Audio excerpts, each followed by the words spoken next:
काही ठळक बातम्या बघूयात। भंडारा जिल्ह्यातील सुमारे 28,000 धान उत्पादक शेतकऱ्यांना मोठा दिलासा।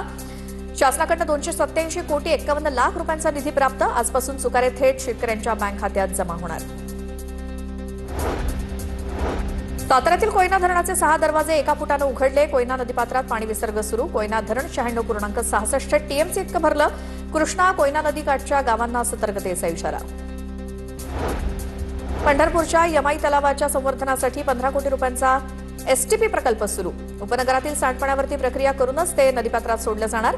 तलावाचा पर्यावरणीय समतोल जपत भविष्यामध्ये बोटिंग, जलतरण तलाव आणि नागरिकांसाठी विविध सुविधा उभारण्याचा प्रशासनाचा मानस। निम्म्या कोल्हापूरची तहान भागवणारा कळंबा तलाव काठोकाठ भरला। सततच्या पावसामुळे कळंबा तलाव ओव्हरफ्लो। नंदुरबार जिल्ह्यातील शिक्षकांना ई-केवायसी बंधनकारक, अन्यथा वेतन रोखलं जाणार। जिल्ह्यातील शेकडो शिक्षकांची प्रक्रिया अद्याप बाकी। शाळार्थ प्रणालीवरील वेतनासाठी ई-केवायसी अनिवार्य। कल्याणच्या आंबिवलीमध्ये पोलिसांचं कोम्बिंग ऑपरेशन। पोलिसांनी इराणी टोळीतील 5 गुंडांना बेड्या ठोकल्या। 2 महिलांनाही पोलिसांनी बेड्या ठोकल्या।